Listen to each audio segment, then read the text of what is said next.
Hola mis estimados estudiantes de octavo básico. Pues bien, el día de hoy vamos a revisar lo que tiene que ver con célula. Esta presentación de PowerPoint también viene con un video que vamos a revisar que es de BioVisions de Harvard y para entender más o menos cómo es lo que ocurre dentro de la célula para que veamos que no es algo estático. Pues bien, el título de la clase sería un viaje por la célula y el objetivo sería reconocer las estructuras de las células y cómo funcionan de forma cooperativa. Como ustedes saben, ya realizaron la actividad donde tenían que identificar cada estructura con su forma y función. Lo que vamos a hacer básicamente hoy día es reconocerlas estas, pero ya dentro de lo que son los modelos de la célula. Y también vamos a ver de qué se trata la célula y cómo es que operan estos mecanismos, ¿ya? Que al final no funcionan de forma separada, sino que todo funciona en forma conjunta. Al igual al igual como lo hacen nuestros sistemas, ¿ya? Del organismo. Pues bien, ¿cómo definimos a la célula? Pues bien, nosotros hemos visto algo de lo que es la teoría celular. Y a partir de ella es que nosotros definimos la célula, que es parte de todos los seres vivos. De hecho, a partir de ello es que se dice que es la unidad estructural. Debemos recordar que al decir esto decimos que todos los organismos vivos están formados por células. Además que es la unidad funcional. Por lo tanto, todas las actividades pasan a través de la célula. Y ustedes dirán, pero profe, ¿qué actividades? No comprendo eso. Bueno, se refiere a que todo lo que nosotros hacemos, por ejemplo, de procesar el alimento, de desechar ¿cuánto que se llama esto? Desechar los desechos, como se dice, o sea, las fecas, la orina, la transpiración, el tema de las lágrimas, el cerumen del oído, cuánto que se llama esto, el crecimiento de nuestro pelo, la renovación de cuánto que se llama esto de nuestra piel, todo eso, todas las funciones musculares, esqueléticas, del hígado, todas pasan a través de la célula. También tenemos que es la unidad de origen, o sea que toda célula proviene de otra célula. Esto quiere decir que toda célula proviene de otra célula preexistente, ya que eso es algo que explicamos un poco anteriormente. Y finalmente es la unidad genética, que esto fue un postulado que se agregó posteriormente cuando se desarrolló la genética mendeliana. ¿Y qué es lo que quiere decir esto? Que ¿cuánto se llama esto? Dentro de la célula está el material hereditario y por tanto es la unidad genética. O sea, nosotros recibimos a través de este material, recibimos información de otras células preexistentes. En este caso, si lo queremos comparar con nosotros, tendríamos que compararnos con nuestros padres. Nuestras células están formadas a partir del material genético que fue aportado por nuestra madre y por nuestro padre. Y ahí es donde nosotros salimos, nosotros, y podemos identificar características que son propias o de nuestra madre o de nuestro padre. Y podemos identificar el tipo de pelo, podemos identificar nuestro tipo de nariz, el tema de la piel, el tono de la piel, o a lo mejor si nuestra piel es muy seca o si nuestra piel es muy grasa, etcétera, etcétera, etcétera. Podemos identificar varios rasgos, ya sea de nuestro padre o de nuestra madre o de algún otro ancestro. Todo va a depender eso de la genética, que es algo que vamos a ir viendo, pero ya más a futuro, entre primero y segundo medio, cuando veamos la genética como tal. Pues bien, resulta que la célula tiene varias estructuras. La célula en sí es una estructura y ella tiene varios componentes que se denominan estructuras celulares y tienen un nombre en específico. Pero hay que entender que estas estructuras realizan funciones vitales para mantener la integridad de la célula, o sea, mantenerla viva. Y todas estas estructuras celulares tienen un nombre. ¿Cuál es ese nombre específico? Organelos celulares. O sea, al igual que nosotros mencionamos todas nuestras partes, nuestras estructuras que tenemos dentro como órganos, las estructuras que están al interior de la célula y que también la rodean, se les llaman organelos celulares. Digo que la rodean porque hay algunas cosas que están por cerca de la membrana celular. pasa? Cada uno de estos organelos realiza funciones específicas. Y a pesar de ello, de que cada uno se especializa en un punto, en un tipo de trabajo, todos trabajan en conjunto. Es como decir lo siguiente. Claro, nosotros podemos decir que nuestro sistema circulatorio bombea sangre, pero resulta que no podría ejercer su acción si es que el sistema digestivo no le entregara los nutrientes suficientes para poder realizar esta acción. Y tampoco lo podría realizar si es que no tiene oxígeno y por tanto no podría hacer esto sin el sistema respiratorio.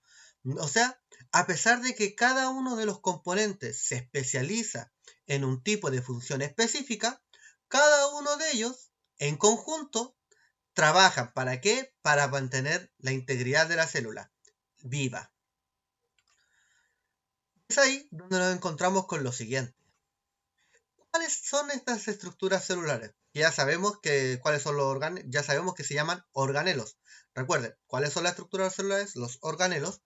Y resulta que tenemos diferentes estructuras. Por ejemplo, aquí yo estoy comparando la célula procarionte con la célula eucarionte. Ahí hay que recordar lo siguiente. Resulta que para poder identificarla en caso de que a alguno se le olvide cualquier cosa, en el significado etimológico de la palabra, pro significa antes de. Y carion se refiere al núcleo. Eu es verdadero. Y volvemos con carion, que es núcleo. O sea, cuando decimos procarionte, decimos antes del núcleo. Cuando decimos eucarionte, decimos núcleo verdadero. Terminando eso, ahora podríamos identificar entonces fácilmente entre lo que es procarionte y eucarionte en base a la imagen. Si procarionte es antes del núcleo, lo que tenemos que buscar es aquella célula en la cual no me diga que tiene un núcleo. Y aquí la única que no tiene núcleo dice la que dice ahí nucleoide, que en algunos casos se le menciona a esta estructura que se forma al interior de la célula procarionte, donde está al final es el material genético en el citoplasma, ¿ya? Pero resulta que en algunos casos puede estar más estrecha y se identifica como un nucleoide, como un núcleo no verdadero. Y en el caso de la célula animal, tenemos este núcleo bien formado que, si se dan cuenta, tiene una forma esférica. ¿Ya? Y ahí dice núcleo, que tiene un poro nuclear, cromatina, nucleoro, cariomembrana. Y ahora, si nosotros nos ponemos ahora a ver cuáles son las estructuras tal vez esenciales que necesita la célula para sobrevivir y para poder funcionar, resulta que nosotros podemos identificar algunas. Por ejemplo, tenemos lo que es el material genético. En el caso de la célula procarionte, estaría ahí en ese sector que se le llama nucleoide, que yo le digo, es el material genético en el citoplasma, ¿ya? Porque no está dentro de un núcleo, de una estructura como tal. Luego tenemos el núcleo, donde está en la célula eucarionte y que tenemos que está ya ordenado, pero dentro de esta estructura. La otra estructura que tienen igual es el ribosoma.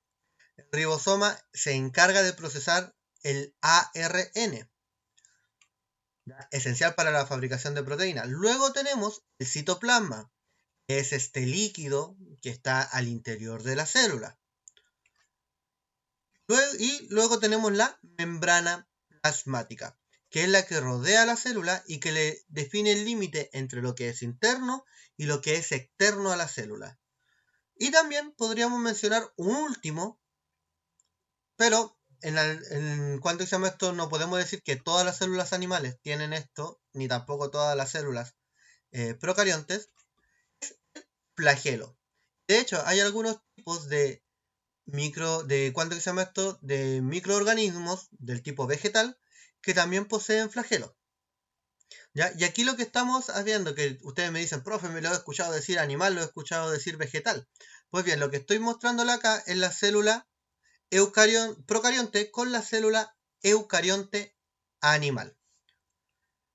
Y estamos identificando solamente, como podríamos decir, las estructuras básicas para tener una célula, ¿ya? Y tener procesamiento de material genético. Como estas son comunes, se dicen que son las estructuras mínimas que se necesitan para poder tener una célula funcional, las mínimas. Luego tenemos las diferencias entre célula eucarionte animal y vegetal. La que está en color azul es la célula eucarionte animal. La que está en color verde es la célula eucarionte vegetal. Y lo primero que podemos identificar aquí es que ambas tienen estructuras comunes. Retículo endoplasmático rugoso, el citoesqueleto, ya que en este caso ahí tenemos microtúbulos y filamentos intermediarios en la célula animal ahí especificado y en la otra dice solamente citoesqueleto, en la vegetal. Tenemos los ribosomas libres que podemos tener. Tenemos el citoplasma, tenemos las mitocondrias. Bueno, hay vesículas también. Tenemos el complejo de Golgi.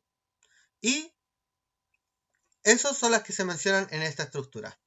Lo otro que podemos mencionar aquí, que también aparece, son las estructuras que son únicas para cada uno de los tipos celulares. En el caso de la célula animal, tenemos el centriolo, que se ocupa en la división celular, básicamente. Y en el caso de la vegetal, tenemos el cloroplasto, la vacuola y la pared celular. Y es como, wow, pared celular parece que ya lo había visto en las imágenes anteriores. Sí, lo pudieron haber visto en la célula procarionte. Pero recuerden, en la célula procarionte y en la célula eucarionte vegetal, aunque los dos son pared celular, la estructura química es diferente. En el caso, y esto solamente se los voy a mencionar para que lo sepan solamente o lo hayan escuchado en algún momento, es que en la célula procarionte la pared celular está en base a péptidoglicano. En el cambio, en la célula eucarionte vegetal está en base a celulosa. Esa es la diferencia química que tienen. Y ahora, aquí hay algo que nosotros mencionamos anteriormente en una clase que tiene que ver con la vacuola. Resulta que nosotros siempre resaltamos la vacuola en la célula eucarionte vegetal. Pero resulta que en la célula eucarionte animal también existen vacuolas, pero son mucho más pequeñas y generalmente se omiten. ¿Por qué? Porque se dice que tal vez la función no es tan esencial como lo que ocurre en la célula vegetal. Porque en la célula vegetal lo que hace es que se mantenga durita. Es como que es como que se infla el balón. En este caso, el agua estaría supliendo la labor del aire dentro de la que es la pelota. Entre más le echo aire, en este caso agua, más dura va a estar la célula. Obviamente tiene un límite, como lo que ocurre con la pelota de fútbol o el balón que ustedes estén ocupando en deporte, en que si la inflan mucho se rompe. Ahora, si la inflan muy poco, va a quedar deforme y en este caso también pasaría lo mismo y la célula vegetal moriría. Así que miren, tenemos todas esas estructuras que están ahí marcadas, que son comunes y otras que las diferencian entre sí. Ahora, es como decir, profe, ya son esquemas, ya son modelos que me permiten comprender más o menos lo que es la estructura. Pero cómo todo esto funciona, porque generalmente nosotros, todas estas estructuras celulares, todos los organelos, los vemos como cosas totalmente separadas, como que ninguna con otra funciona a la par, que ninguna con otra hace una función que le permita, interaccionar con otro organelo. Lo que no es así. Todos los organelos de la célula están continuamente intercambiando cosas, intercambiando productos, realizando reacciones químicas dentro de la célula. Es una maquinaria exquisitamente, digámoslo así, fina. Y para poder comprender eso, es que tenemos este video que vamos a ver ahora, que se llama The Inner Life of the Cell, que es de BioVisions, de la Universidad de Harvard. Aquí básicamente lo ejemplifican con lo que tiene que ver con los leucocitos. Pero aquí miren lo que me interesa ver. Aquí muestra que la célula interacciona con lo que hay a su alrededor, o sea, reconoce. Al igual que como nosotros tenemos que reconocer nuestro alrededor. Y todo eso lo hace a nivel de la membrana plasmática, como aquí se muestra. Va reconociendo, se va uniendo, miren, va transportando algunos componentes. Ahí se ve parte del citoesqueleto. Y eso, chicos, que se ve ahí, es parte de lo que es el citoesqueleto. O sea, esto le da igual forma a la célula y le da un poco de integridad a lo que estábamos viendo en lo que era la célula animal.